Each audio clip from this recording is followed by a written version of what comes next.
Muito boa noite, deputado. Obrigado pela oportunidade. Eu espero poder ser útil, não só a você, bem como a nossos ilustres telespectadores. Bom, a gente recebeu já várias perguntas que chegaram com a hashtag do nome do programa e o Theo Taveira, que está aqui comigo hoje, vai ler as perguntas que vocês fizeram. Eu já vou começar com a pergunta do Vando. Pode ser, deputado? Aqui você é que manda. O senhor já apoiou Lula, Ciro e já defendeu um comunista à frente das Forças Armadas.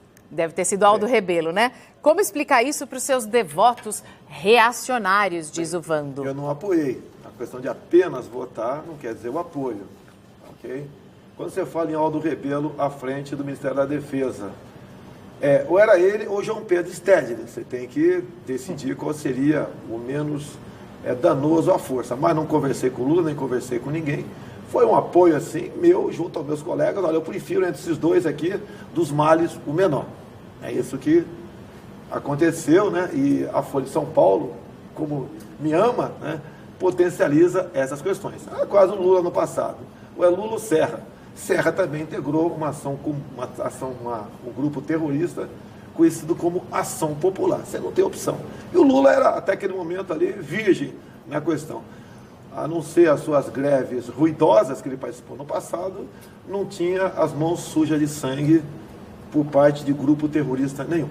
Mariana, o Fred Silva lembra que o deputado usa a bandeira contra a corrupção como uma das grandes bandeiras da tua campanha, mas ele diz aqui que está sabendo que o senhor recebeu dinheiro da JBS.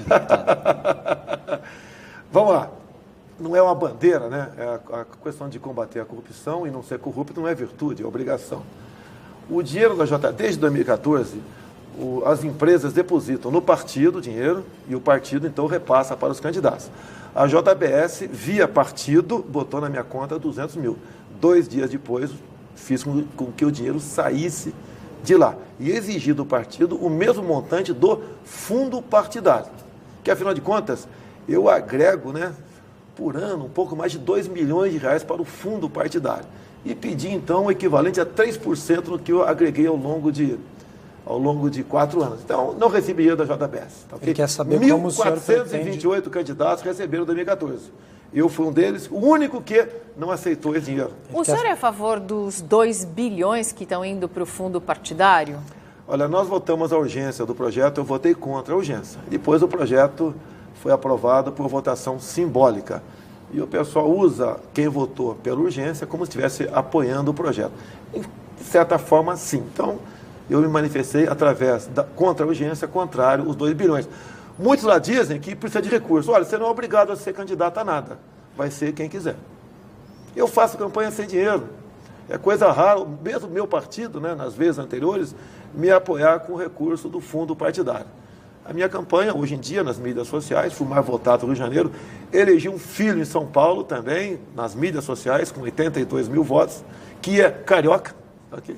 E se elegeu deputado por aqui. Eu li o livro que o Flávio, seu filho, escreveu, eu li uma boa parte, e eu vi que o seu Geraldo tinha o sonho que o senhor fosse presidente da República. O senhor acha que está perto de cumprir o sonho do seu pai? O sonho dele foi ser presidente naquela época, continuando no Exército. Isso. Tanto é que quando me candidatei a vereador no Rio, ele foi do Rio de Janeiro e me ameaçou seriamente, né, para eu desistir da minha campanha para vereador.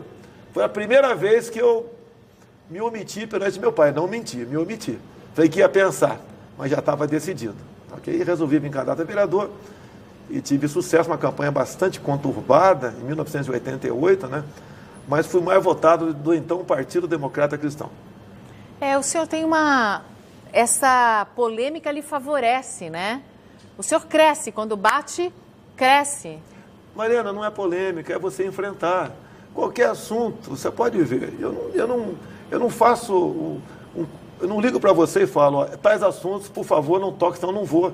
Eu topo qualquer assunto. E muitas vezes, até não sei responder, digo que não sei, sem problema nenhum. A gente toca o barco. Agora, no trivial, no mínimo, você tem que ter uma posição, ideologia de gênero, família, o comércio com viés ideológico, a questão da China no Brasil, MST, você tem que ter posição tocante isso aí. Vamos falar sobre a questão da China no Brasil, sim. Então. Qual é o problema? A grande máxima, né? A China não está comprando no Brasil, ele está comprando o Brasil. Mas o Brasil não está à venda mesmo? Olha só, você não está privatizando as estatais brasileiras, você está estatizando para os chineses. E olha só, agora se discute em Brasília, toque de caixa, um projeto onde se abre o comércio para a entrada de engenheiros aqui no mercado de trabalho do Brasil, mesmo você tendo aí dezenas de milhares de engenheiros desempregados. Engenheiros e empresas e construtoras estrangeiras. Exatamente. Tudo isso está vindo aqui para o Brasil. Ou seja, o nosso trabalho no futuro brasileiro, até você formado, vai ser exercer funções modestas na empresa. Como, por exemplo, lá, fazer uma faxina, botar o lixo na rua. O senhor acha que o brasileiro vai ficar relegado ao segundo plano em relação aos estrangeiros que poderão vir trabalhar aqui? Com toda certeza, com toda certeza. A China está comprando nosso subsolo.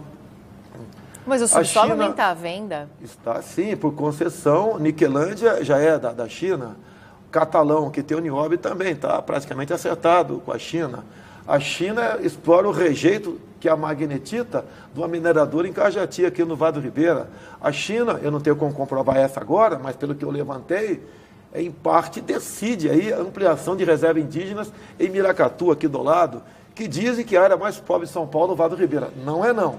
É uma das áreas mais ricas no subsolo. Por isso, essa demarcação de terras indígenas, por isso a ampliação de áreas de proteção ambiental, por isso a indústria da questão dos quilombolas no Vale do Ribeira também. É isso que está acontecendo. O senhor acha que a questão indígena e de quilombolas está, de alguma maneira, relacionada à exploração de minérios? Tem a ver porque você, ao demarcar essas áreas, dificilmente você consegue explorar. Você pode ver, no que depender de mim, o quilombola vai poder explorar seu subsolo. Se você tem uma fazenda vizinha ao quilombola, você pode explorar ouro por maquinário. O quilombola não. Isso acontece muito no estado da Paraíba. E com toda certeza no Vale do Ribeira também, que é uma região riquíssima com o seu subsolo. Ou seja, não sei se é riquíssima, mas tem uma cidade lá que chama Eldorado. É a cidade, por coincidência, onde eu fui criado, né? Antigamente era Xiririca, o nome indígena que dizia correntes rápidas. 7 barras também, que eu já morei por um ano lá, por causa de 7 barras de ouro. E assim é o Vale do Ribeira. Tem, se você olhar um mapa metalogenético que trata desse assunto, bem como os atlas que tratam dessa questão do Vale do Ribeira, você vai ver que é uma área riquíssima. O senhor já conversou com o Ike Batista sobre isso? Não, nunca conversei com ele, não tive oportunidade. Não. Agora não interessa, obviamente, conversar com ele, né? Demonstrou que é um empresário bastante incompetente e que não é honesto nos seus negócios, pelo que parece até o momento. Theo. Deputado, recentemente, o senhor usa também como grande bandeira a questão LGBT e isso repercute muito nas redes sociais. As pessoas fizeram muitas perguntas, eu juntei algumas. Recentemente a gente teve essa questão muito polêmica de um juiz que autorizou que fosse permitida o tratamento para pessoas que se dizem gays. Eu queria saber se o senhor acredita que homossexualidade tem cura. Primeiramente, eu apareci na causa LGBT em 2010, quando o parlamento estava lançando dentro daquela casa aquele conjunto de material chamado Kit Gay, que era para criancinhas de 6 anos de idade assistirem filmes de 2 meninas se beijando, de garotos se acariciando, como forma de combater a homofobia. Para essa idade, não. Questão da cura gay. Outro assunto completamente diferente. Vamos supor que você seja psicólogo e eu te procure e dizer o seguinte: olha, eu me descobri que sou gay, o que você pode me ajudar para eu assumir, para eu ser gay, para eu sair do armário? Você pode me atender. Agora, se eu falar o contrário, olha, eu sou gay e quero deixar de ser gay, e te procurar, você é o psicólogo, isso pelo Conselho de Psicologia, você vai acabar tendo o seu registro cassado. O psicólogo é uma pessoa que tem o direito de atender quem bem entender e procurar solução para o teu problema. Não pode se miscuir nessa coisa. Então, a questão cura gay é uma mentira, é uma maneira do Conselho Federal de Psicologia simplesmente interferir no trabalho do psicólogo. A partir de que idade uma criança pode receber uma referência de que é normal ter uma família com 2 mães ou com 2 pais? Não seria na escola. Quem trata de sexo na escola, quem trata de sexo no Brasil é o papai e a mamãe. Mas não é sexo, é natural. É a formação familiar. Não, isso aí, mas na escola não é o caso de aprender isso. A nossa molecada aqui não sabe a tabuada na 9ª série do ensino fundamental, não sabe fazer uma regra de 3, não sabe interpretar um texto. A gente vai botar isso na escola, isso acontece naturalmente em nossa vida. Eu lembro meu tempo de 12, 13, 14 anos, o nome não era gay, era outro nome, né? se eu falar agora para me dar um processo aqui, mas era um outro nome naquele momento, e se convivia naturalmente, sem problema nenhum. Deputado, o senhor disse que pessoas gays têm que apanhar em casa dos pais? Isso foi quanto tempo? Né? O que eu falei de comportamento? Disse...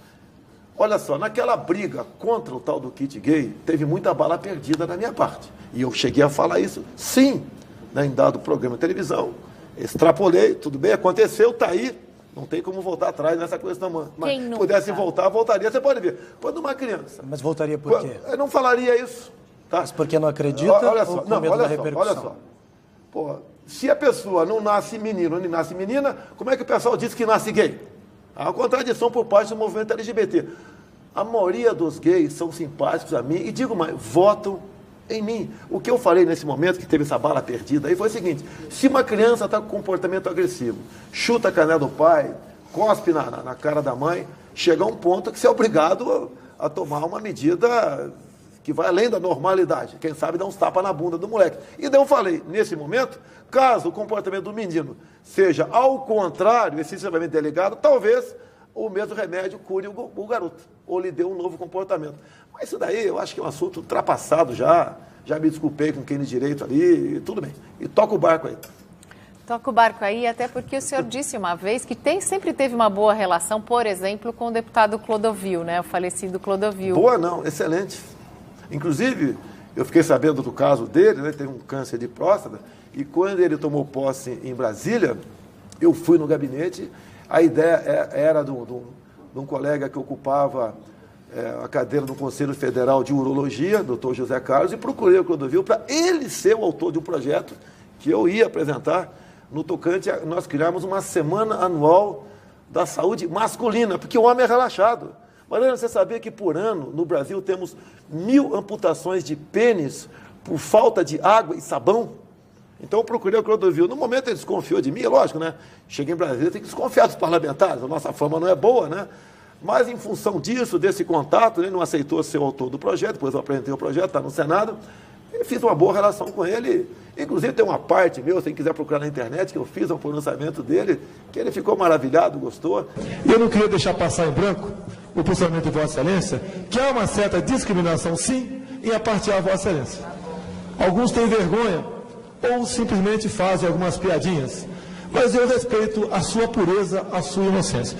O senhor não aceita esse rótulo de homofóbico? Não tem nada a ver. Poxa, quem não tem um parente, um amigo, poxa...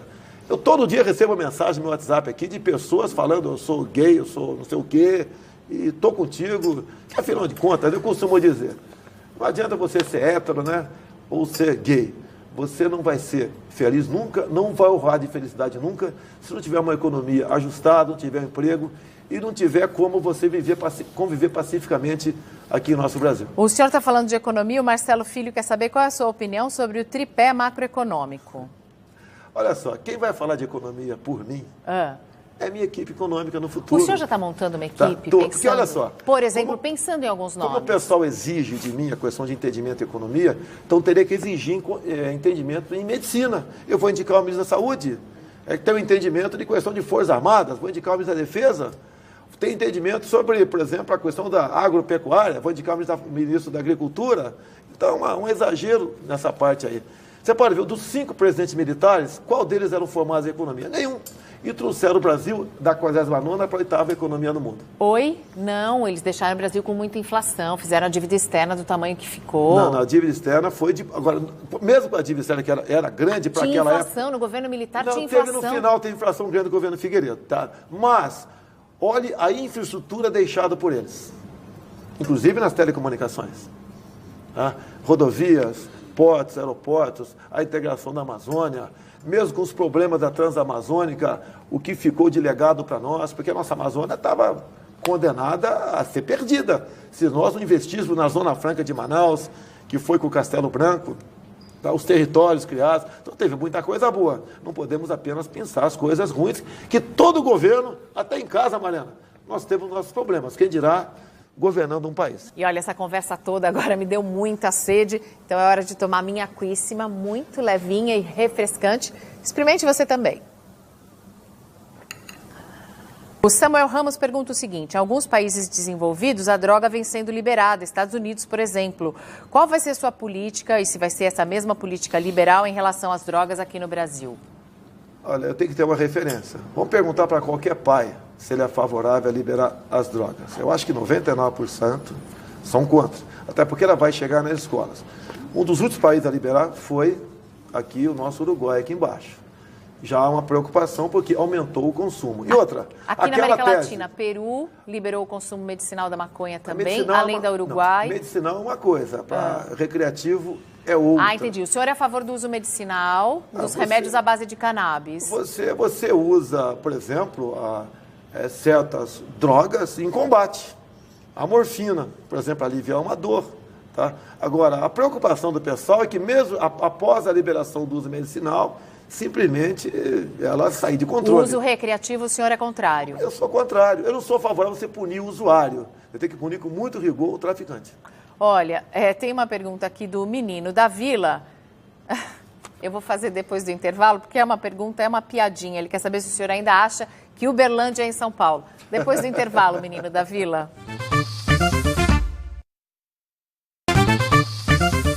Voltamos, estamos conversando hoje com Jair Bolsonaro, que deve ser o candidato do Patriota, o menino da Vila. Estamos fazendo perguntas dos internautas. Quer saber se o senhor acha que Uberlândia é em São Paulo? O senhor estava viajando Parabéns muito? Pela pergunta. Acharam uma falha na minha pessoa, Opa! né? Parabéns. Falha geográfica. Eu não posei de paraquedas em Uberlândia, né? Depois fui para Uberaba, né? Eu fiz uma viagem, fui estudando no caminho, na noite anterior eu estudei bastante. Quando posei lá, cometi um ato falho desse aí. Tá? Me desculpa aos mineiros, tá ok? Ato falho acontece. E agora você pode ver, há muito mais influência em Uberlândia e Uberaba de São Paulo do que próprio em Minas Gerais. Mas não justifica, errei, retifiquei 30 segundos depois, acontece, tá ok? Fala, Theo. Deputado, o senhor tem uma boa relação com a imprensa? Considera que tem o espaço necessário para falar? Raramente eu tenho um programa como o de vocês aqui. Eu pergunto isso. De Mendes, coisa rara, né? Porque o senhor fez uma postagem no Instagram que o senhor disse, aspas, a imprensa tenta a todo custo comprar a corda que irá enforcá-la. Será que o senhor pode explicar? Isso daí no tocante ao trabalho da imprensa como um todo, na relação à minha pessoa. Quem dizia isso era Lenin, né? Vou cortar da burguesia a corda para enforcá-la. O que eu falei, não sei se minhas palavras foram essas, mas se foi parecida com essa aí, né? Vou acabar comprando matérias da mídia para calá-la. Isso eu tenho falado muito em Brasília com colegas da imprensa. O senhor é a favor do controle da mídia? Negativo, quem é a favor disso é o PT. Eu sou, tanto é que coisa rara eu processar alguém da mídia. Só processo quando extrapola. O cara fica lá fazendo imagem minha de Hitler com bigodinho, aí o cara está extrapolando, aí não dá.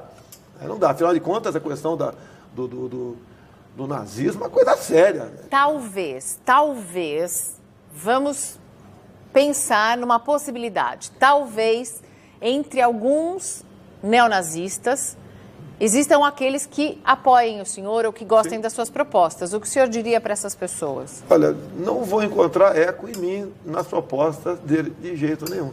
Estive em Israel ano passado, conheci o Museu do Holocausto, conheci o sofrimento daquele povo. Você se emociona quando vê aquele museu lá, o que aconteceu de verdade. Inclusive, né, o Hitler desarmou os judeus antes de partir para uma ditadura. E o governo do PT desarmou aqui o povo brasileiro também. A exemplo como a Venezuela desarmou seu povo em 2014. Olha o que está acontecendo lá. Eu sou favorável a pró-armas. Não quero jamais falar em ditadura, muito menos em nazismo. O senhor esteve em Israel, o senhor foi batizado no Rio Jordão. Sim. E o senhor tem qual religião? Eu sou cristão, continuo sendo católico, a minha esposa é evangélica. O que é o batismo na igreja evangélica? É você aceitar publicamente a palavra de Deus. E eu, como estava em Israel, do lado do Rio Jordão, tinha um pastor do meu lado, e por coincidência, meu nome é Messias também. Eu falei, vou aproveitar a oportunidade para publicamente dizer que acredito em Deus. Isso aconteceu. A Roberta quer saber exatamente sobre isso, sobre o Estado laico, e o que o senhor pensa exatamente sobre outras religiões, principalmente aquelas de matrizes africanas. Sem problema nenhum, tá? A religião é livre no Brasil. O Estado é laico. Eu tenho dito que 90% da população brasileira é judaico-cristão. Os outros 5% é dessas religiões como essa daí, tem que respeitar. E o restante, 3, 4, 5%, são ateus. sem problema nenhum, que nós não podemos admitir que uma religião venha para cá em nosso meio, querer impor a sua vontade pela força. Qual? Você pode ver, tem certas religiões onde, por exemplo, o casamento se dá com criança a partir de 10 anos de idade. Não podemos admitir isso daí. Tá. Não podemos admitir isso daí.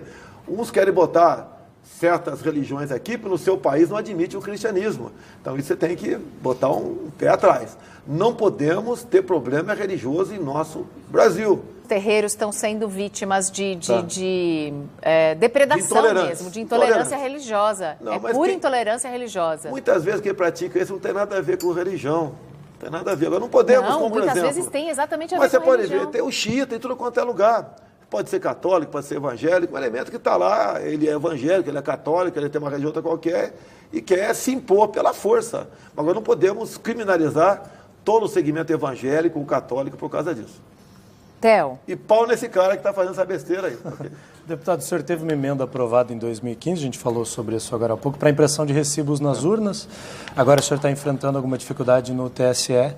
O senhor não confia nas urnas eletrônicas? Teme que possa haver qualquer tipo de manipulação, inclusive que prejudique o senhor nas eleições? Vamos partir para a razoabilidade. Eu não tenho como comprovar que houve fraude. E com todo o respeito que tenho a você, não tem como comprovar que não houve também.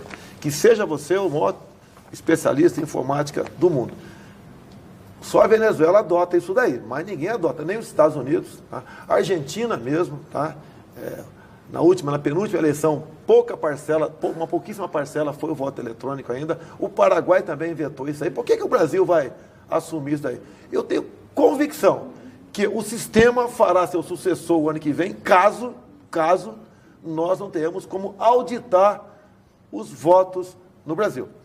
Há 3 semanas o senhor TSE... não confia nas urnas eletrônicas? Há 3 semanas o TSE tentou aí revogar esse dispositivo previsto em lei. Não conseguiu. Está nas mãos agora do Gilmar Mendes. Talvez tente uma ação no Supremo Tribunal Federal. Como eu consegui aprovar isso em 2015? Olha só. Porque ninguém queria aprovar. Pô, se eu estou aqui, não houve fraude. Se você está aí, não houve fraude. Eu falei, olha, o que pode acontecer em 2018? Além dessa suspeição que eu tenho, e muita gente tem, pode, através da fraude, inserir na maioria das sessões do Brasil, por exemplo, 50 votos, em média, por sessão para a legenda do PT. Isso que eu falei lá.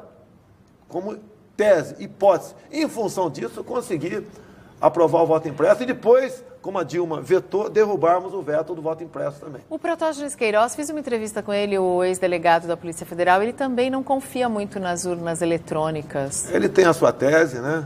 Tem vários parlamentares que têm suas teses também, realmente não é confiável. Se o mundo não adota isso daí, por que nós vamos adotar? Agora, você pode ver, para o sistema, que são os partidos, instituições aparelhadas, interessa a quem? Uma pessoa com o meu perfil ou com o perfil deles? O senhor sabe que o senhor não é o candidato do sistema. Como é que o senhor pretende governar ou sobreviver a um mandato, caso seja eleito, se, por exemplo, for eleito e não tiver uma maioria no Congresso? Como fazer para governar sem ter o Congresso ou sem jogar o jogo conforme as regras que existem hoje? Olá, Marina. A ineficiência do Estado e a corrupção vem das indicações políticas. O que você está perguntando, e com todo o respeito que eu tenho a você, você está dizendo o seguinte: se não tivermos uma forma de compor, se não azeitar a máquina, não vai rodar. A corrupção, a roubalheira e o palavrão, sacanagem, você está fora do jogo político. Vamos pagar para ver. Daí dizem, pode votar um processo de impeachment contra você. Eu te respondo que até me caçem, mas não vai ser por omissão nem por corrupção. Nós temos que fazer um Brasil diferente. Nós temos que entender que quem é o nosso patrão é o povo e não nós, o patrão do povo. E eu estou falando isso porque recentemente teve a votação no plenário da Câmara sobre a denúncia contra o presidente Temer e a gente ficou sabendo de todos os bastidores dessa votação. Não é que os deputados votam de acordo com os seus princípios, com a sua opinião, com a ética. Ele vota em troca de emenda, em troca de...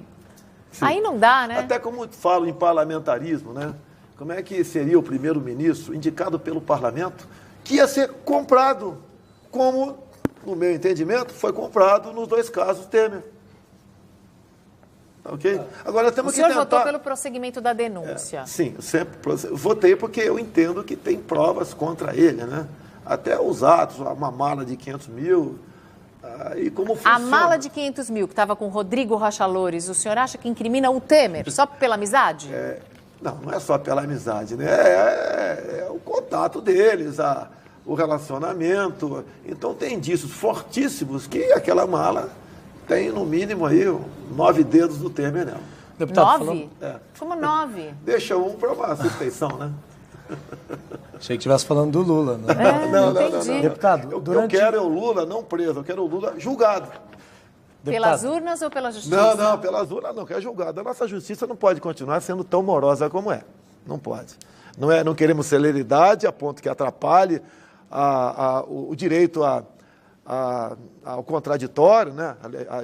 a defesa, mas não queremos também uma justiça tão morosa como nós temos no momento. Mariana, a gente está falando dessa questão do Congresso e o deputado, durante 26 anos, né, deputado de carreira, teve 171 projetos propostos e só 2 aprovados. E a gente sabe, teve o exemplo disso muito claro agora no caso do impeachment da Dilma, que o presidente não governa sem o Congresso.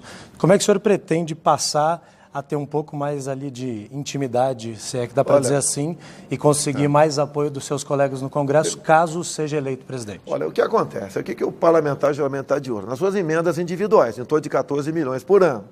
São impositivas, mas o governo joga com ela. Então você tem um trunfo na tua mão. Eu, andando no Brasil, eu fico vendo os problemas de cada estado, de cada região, problema de bancadas, a bancada da segurança, a bancada evangélica, que tem a sua importância, a bancada da agricultura, e estamos botando na mesa o que a gente pode atender sem dinheiro, a não ser as emendas lá individuais. E pelo que nós temos na mesa até o momento, é muita coisa, para falar num programa tão rápido, né? Parece que dá para você governar por aí. Ninguém quer dar as costas e nem brigar com o parlamento. Agora, o que nós estamos mostrando nessas reuniões que estamos fazendo, e cada vez vem mais parlamentares, é que nós temos que fazer política de maneira diferente. Se é para fazer a mesma coisa, Théo, me desculpa, eu estou fora. Se eu sou obrigado a chegar lá e perguntar para os partidos, né, ou começar o leilão, quantos ministérios para esse ou aquele partido, e você ficar como a rainha da Inglaterra lá dentro, torcendo para que nada dê errado, para você não responder um processo qualquer lá dentro, eu estou fora. Não, eu só digo uma coisa para você. Em 1º de janeiro de 2019, ou estarei na mesa presidencial, ou estarei na praia na Barra da Tijuca. Mas é por isso que um futuro presidente tem que ter o apoio do povo. Se ele tiver o apoio do povo, uma votação massiva, se ele tiver muito apoio popular, aí ele pode pedir por esse apoio popular e aí o Congresso faz a vontade do povo, geralmente faz. Você tem que diminuir o número de ministérios até para delegar responsabilidade. Quantos ministérios seriam ideais? Metade, mais ou menos. Menos 15 estaria mais do que o suficiente para você até conhecer. Mariana, até faria um desafio para você, né? 30 segundos para você me dizer o nome de meia dúzia de ministros. Com todo respeito, você teria, talvez, tivesse dificuldade. Assim eu tenho essa dificuldade lá dentro, imagine você. A Jaqueline Toledo quer saber o seguinte, se o senhor já elaborou um plano de governo, onde é que podemos consultá-lo? Bem, programa de governo é obrigatório sua apresentação por ocasião da sua homologação de candidatura. Então isso é para agosto do ano que vem. Quem apresentar um agora, primeiro que pode estar sujeito aqui a uma interpretação de uma campanha antecipada. E outra, o programa de governo, Jaqueline, né? Jaqueline. Prezada Jaqueline, quem faz esse programa de governo é dinheiro, são pessoas que cobram caríssimo fazer isso aí. É um negócio muito bem elaborado, como se fosse um marqueteiro, para você ler respeitosamente e gostar daquilo. E não gostar do meu, que vai ser feito por pessoas, né? Onde eu não vou estar pagando a ninguém, mas um programa realista do Brasil. Deputado, muitas perguntas a respeito da situação da criminalidade no nosso país, que está muito crítica, e o Eleandro Oliveira... Muitas perguntas chegando mesmo, né? Muitas a respeito disso. E o Eleandro Oliveira lembra que o senhor tem uma publicação no Instagram em que o senhor cita uma pessoa que está defendendo direitos humanos, enfim. Como é que o senhor pretende combater a criminalidade sem ofender direitos fundamentais da pessoa humana? Bem, hoje em dia a política de direitos humanos é voltada para defender bandidos e não cidadão de bem. Isso está na boca do povo. Não sou eu que estou dizendo isso aí. Mas o senhor acredita que o policial tem que atirar antes de negociar? Não. Olha só, eu copio muito a legislação americana. O que o policial tem que ter, não só o civil como o militar, é o excludente de ilicitude. Em operação, havendo uma reação, ele tem o direito de atirar. E se matar, com 2, 3 ou 20 tiros, ele responde, mas não tem punição. Enquanto nós não dermos essa carta branca para o policial atirar para matar, para bater alguém que está atirando nele ou atirando em alguém da sociedade, nós não teremos como reduzir a violência no Brasil. Deputado, mas para matar? Mas como é que você vai atirar com 7,62 na canela, na perna? Olha, você não está vendo um filme do Batman aí, ou do Gibi, quando era garoto, via que o Zorro só atirava na mão do bandido. Porque o bandido está com fuzil, o bandido está com armamento melhor e superior aos integrantes de segurança pública.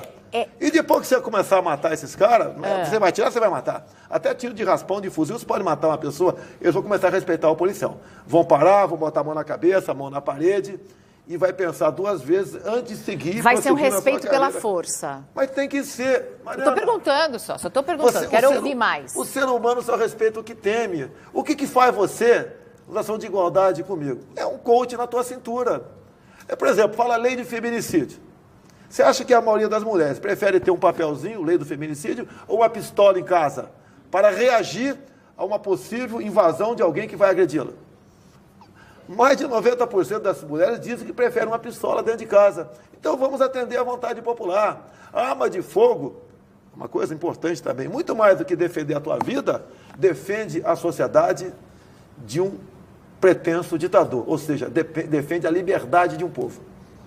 A Vivian, que é jornalista, quer saber a tua opinião sobre a política de armamento, deputado, e quer saber o que o senhor acha dessa história do menino que matou os colegas em Goiás por ter tido acesso facilitado a uma arma, e lembrou que isso acontece nos Estados Unidos tradicionalmente também. O senhor não acredita que acesso facilitado à arma causa fatalidades? Nos Estados Unidos isso acontece em área onde livre de arma de fogo, você não pode ter arma de fogo lá.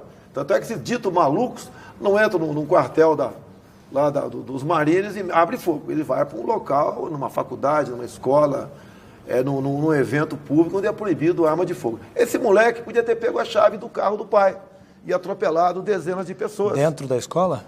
Não, mas faria fora da escola, com o pessoal saindo da sala de aula. Agora, é um fato isolado isso aí, que está sendo investigado.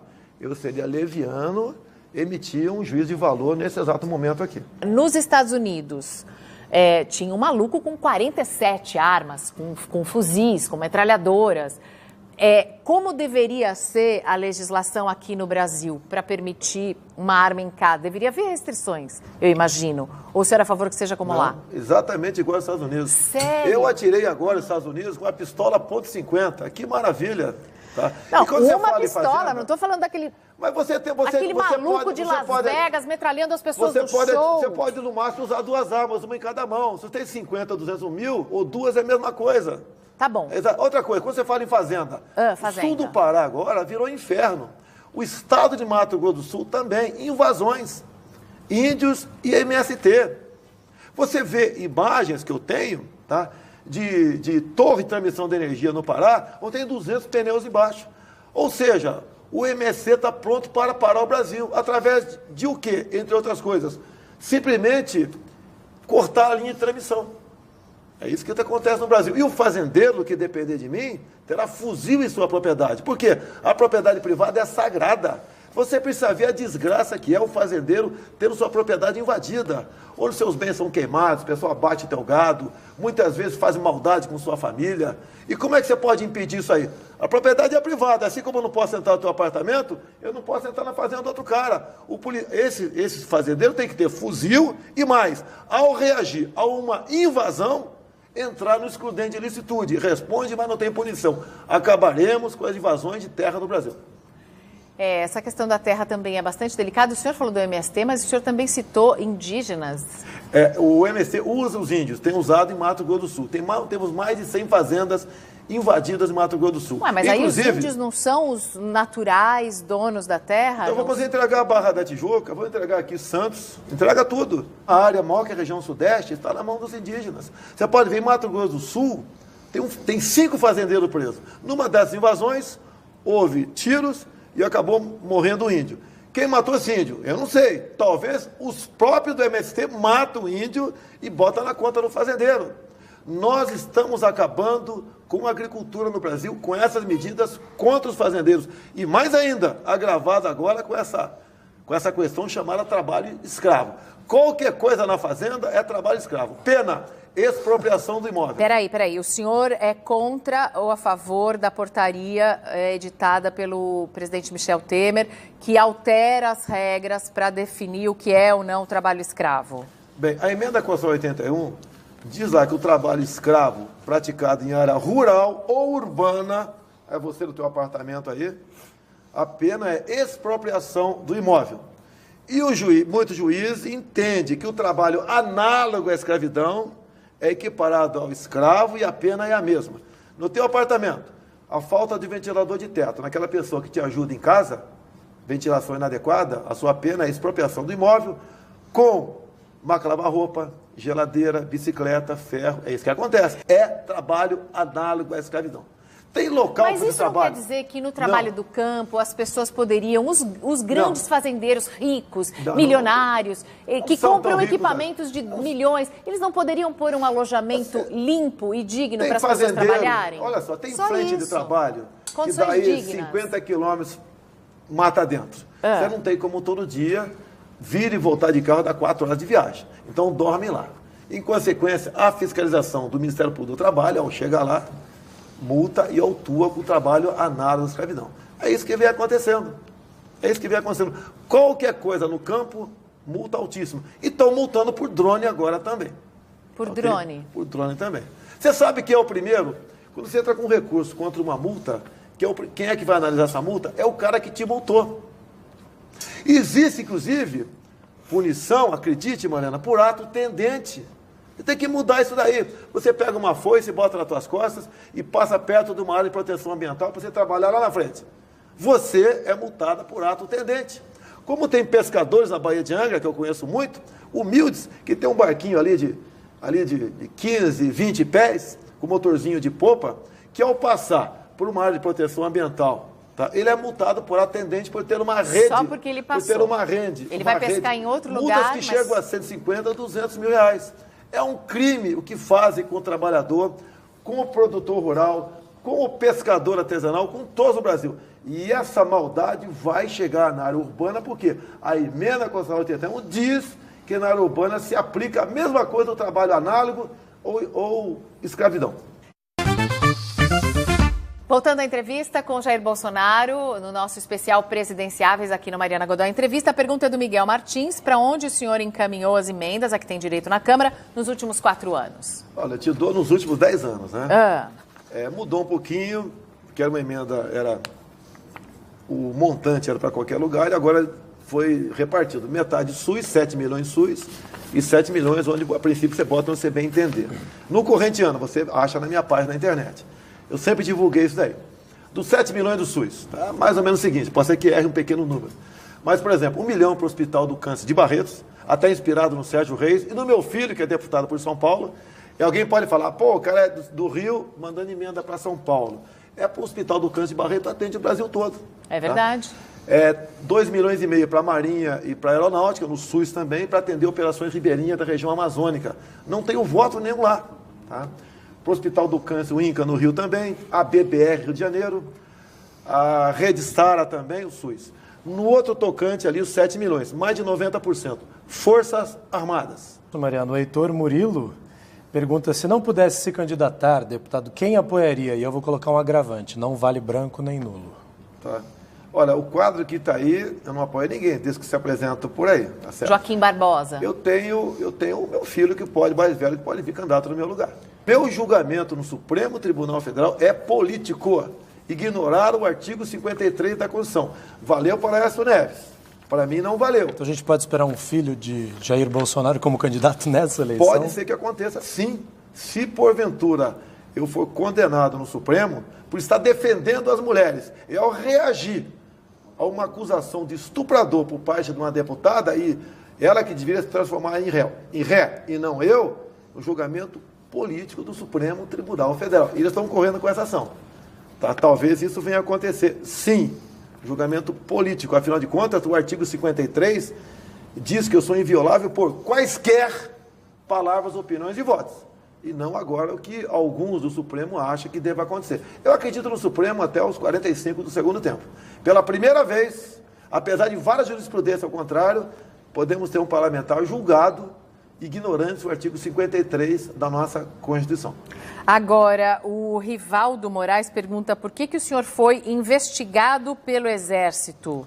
Encontraram um croquis com planos de explodir uma bomba no banheiro da Academia Militar de Agulhas Negras. Ninguém encontrou nada. Uma repórter da revista Veja, Cássia Maria Rodrigues, que eu falei com ela talvez uma meia dúzia de vezes, naquela época, 1987, resolveu escrever uma matéria absurda. Uma repórter.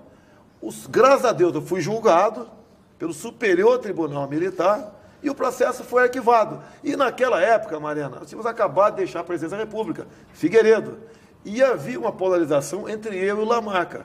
E a esquerda, com grande influência na imprensa ainda, queria, como sempre fez, né, transformar o Lamarca em herói e eu como terrorista.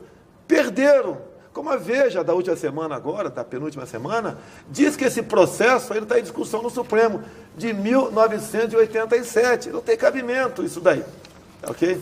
O senhor teria como vice o senador Magno Malta, do Espírito Santo? É um excelente nome, né? Ele até diz, né, que eu seria vice dele. O Magno Malta é uma pessoa que eu tenho no mais profundo respeito e admiração. E, no meu entender, se a gente puder compor para essa possível candidatura ano que vem, seria excepcional. Magno, é para o primeiro turno, hein? Valeu. É para o primeiro turno, é muito engraçado o Jair Bolsonaro jogando para a galera aqui.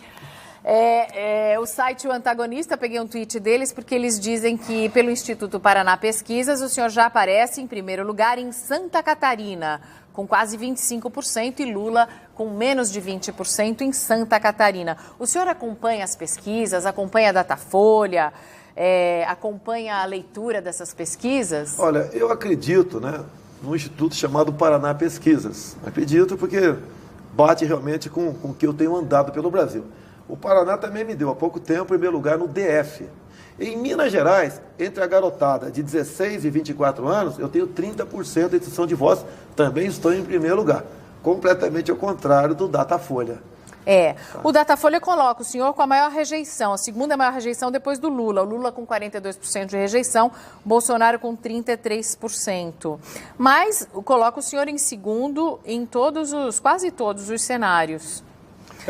Hoje em dia, né, se a eleição fosse hoje, não é pelo Instituto apenas, mas o Lula tem voto, mas não esse percentual que todo tem aí. Não todo que tem. Mas mesmo no Nordeste? No Nordeste ele tem, uma aceitação maior, porque ele vende a ilusão que, voltará o Lula 2003, que pegou a economia arrumadinha, os commodities, né, lá em cima, o Bolsa Família bombando, e a gente sabe que isso aí não dá para manter por tanto tempo. Vai ter um baque nisso aí, até para a economia estar patinando já há algum tempo. Então, eu acho que hoje em dia, independente do Instituto de Pesquisa, estaria eu e Lula no segundo turno. Deputado, a Cláudia pergunta o que o senhor pretende fazer para eliminar o desemprego no país. O senhor já disse que não é um grande especialista em economia, mas ela está achando que o senhor está deixando passar esse detalhe muito importante. Fala alguns nomes desburocratizar. Você, para abrir uma empresa no Brasil, leva 3 meses. Outros países da América do Sul, menos da metade disso daí. Você não pode simplesmente o Estado ficar em cima do empreendedor. Uma Você reforma tem que diminuir tributária. essa pressão. Você tem que, primeiro momento, não se cria mais imposto, nem se aumenta imposto no Brasil. A tal da curva de Laffer, que os economistas falam tanto aí, já foi para o espaço há muito tempo. Você tem que ter um presidente que tenha credibilidade, que honre compromisso. Quando estive no mercado financeiro dos Estados Unidos, em 3 reuniões, entre uma quarta na Câmara de Comércio do Brasil e Estados Unidos, presente inclusive a senhora Zélia Cardoso de Mello, eu falei com sinceridade, objetividade e com verdade a questão econômica do Brasil. E fui muito bem aceito lá. Você começa, no meu entender, por aí. Credibilidade e honrar compromisso. Para ser eleito, o senhor vai ter que conquistar também, não só... O senhor já tem um eleitorado de direita, o senhor vai ter que conquistar também outros eleitores. O senhor vai suavizar um pouco mais o discurso ao longo dessa caminhada? Todos nós evoluímos. Não serei o Jairzinho Paz e Amor como o Lula fez. Na verdade, foi um grande engodo da parte dele. Tenho meu objetivo. Eu tenho simpatia de quase todo o setor da sociedade, as Forças Armadas, as Forças Auxiliares, evangélicos, a bancada da segurança pública, o agronegócio, os pecuaristas, o pessoal do norte. Olha, o próprio Paraná Pesquisas, eu estou em primeiro lugar em 4 regiões do Brasil. Perco apenas, segundo eles, no Nordeste, de goleada. Por isso, no geral, o Lula está na minha frente. Mas isso, nós estamos evoluindo. Tem pessoas maravilhosas que me ajudam no Nordeste, como o Julian Lemos, lá, não quero fazer campanha, não. Julian Lemos na Paraíba, mesmo. O Heitor Freire no Ceará, entre tantas, uma professora Daiane Pimentel na Bahia, e tantas outras pessoas, lideranças que nasceram do nada e com verdade vêm fazendo o nosso nome junto em mídias sociais. Grupo Bolsonaro, WhatsApp, tem milhares por aí. As mídias sociais já ajudaram a eleger o presidente Obama nos Estados Unidos, né? Os fake news e os e-mails também ajudaram a eleger o Donald Trump nos Estados Unidos. O Macron também, a gente pode dizer que foi um candidato na França que usou bastante. O Eduardo Bolsonaro em 2014 aqui em São Paulo. Eduardo Bolsonaro em 2014 aqui em São Paulo.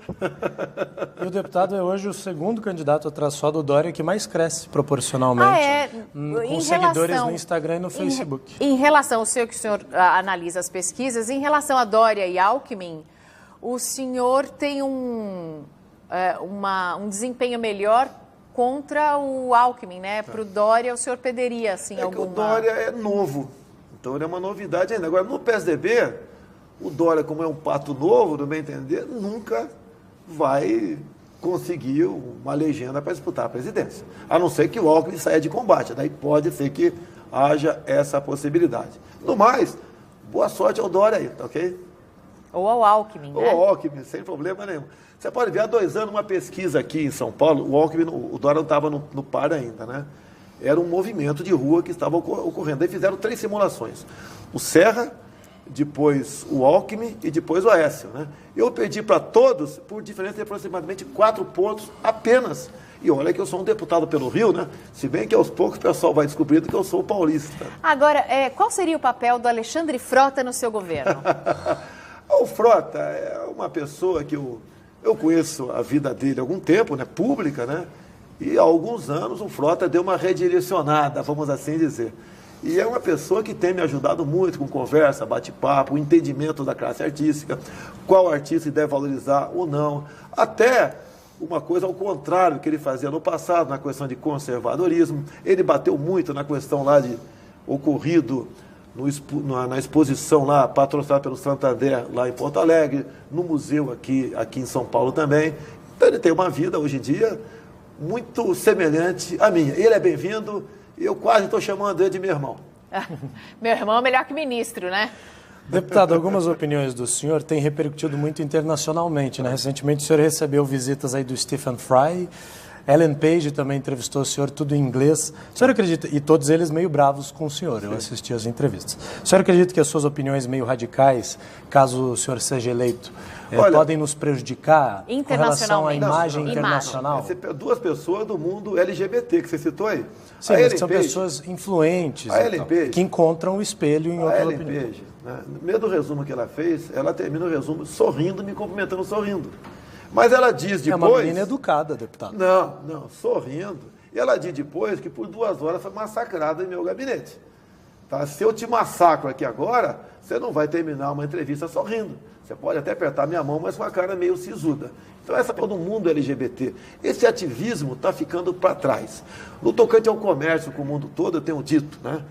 Contrário do que o PT fez com Lula e Dilma, nós temos que fazer um comércio com o mundo todo, abandonando o viés ideológico. O senhor falou de comércio com o mundo todo, mas criticou ainda há pouco a entrada de engenheiros e estrangeiros no país. Olha só, nós estamos abrindo o mercado de trabalho para engenheiros do mundo todo. E nós já temos aqui, segundo as entidades que tratam dessa questão, em torno de 40 mil engenheiros desempregados no Brasil. Nós temos que ter essa reserva por aí. Que olha só, as empresas que estão sendo privatizadas com capital de fora ou estatizadas pela China, quem é que comporá a testa, o núcleo, o quadro de engenheiros dessa empresa? Se isso for aprovado pelo Parlamento brasileiro, serão por eles. E nós aqui, qual a nossa mão de obra? Os engenheiros do Brasil vão trabalhar como nessa empresa? Exercendo um trabalho humilde. Nós temos que ter nossa reserva de mercado nessa área. Afinal de contas, é como disse no começo, a China não está comprando no Brasil, está comprando o Brasil. e temos que tomar cuidado com isso aí. Vamos falar um pouquinho sobre a vida pessoal, porque o senhor tem viajado tanto, né? Como é que fica a relação com a família nisso? Minha esposa tem reclamado, né, que Michele, a por vezes eu esposa fico de do segunda a sexta Bolsonaro. fora de casa, ela entende a situação, está do meu lado, tem uma filha maravilhosa de 7 anos de idade, a Laura, acabou de fazer 7 anos, e por vezes vocês da mídia ficam muito felizes, me cobram, né? Vem para cá, vem para cá, vem para cá. E quando eu vou, é mais um dia fora de casa, eu tenho minha atividade em Brasília. Final do ano, a Folha de São Paulo vai me encher de pancada, é o parlamentar mais ausente em Brasília. Verdade, Folha, tá ok? Mas por uma causa, no meu entender, bastante nobre. Para ficar com a Laura e com a Michele. Sim. Tá bom, a gente entende, Ficar com as né, duas. Theo? A gente E final do ano eu vou ficar com a minha sogra, inclusive, em casa. A sogra é boazinha? Ela fala muito pouco. Ih, pensou muito. A gente costuma fazer uma última pergunta para todos os convidados aqui desse especial Presidenciáveis e a gente vai fazer a mesma pergunta para o Jair Bolsonaro, que é por que o senhor gostaria de ser presidente do Brasil? Olha só, isso é pessoal meu. Depois dos 60 anos de idade, eu acho que já estou no lucro. Tá? Eu estou numa zona de conforto maravilhosa, ser parlamentar. Você estar vivo no paraíso. Né? Moro na Barra da Tijuca. Graças a Deus tem um excepcional salário, a Câmara tem muita coisa que te ajuda, mas eu acho que eu devo deixar uma história para o Brasil. Eu quero ser uma opção em 2018. E hoje em dia é uma opção completamente diferente dos demais que se apresentaram como pré-candidatos até o momento. Uma visão de patriotismo, de Deus no coração e de honestidade, que a história me comprova nisso aí. Sem essa base, você não tem como dar a devida satisfação para aqueles que você vai trabalhar no futuro. E dizer uma coisa, se eu for eleito presidente, deixarei de ser capitão. Seria um soldado do Brasil. Tá com o discurso pronto, né, Theo? O slogan tá feito, é bonito. Brasil acima de tudo, Deus acima de todos. Obrigada, deputado. Muito Valeu, obrigada. deputado. Obrigada a você também que participou. A gente volta na sexta-feira que vem. Até lá.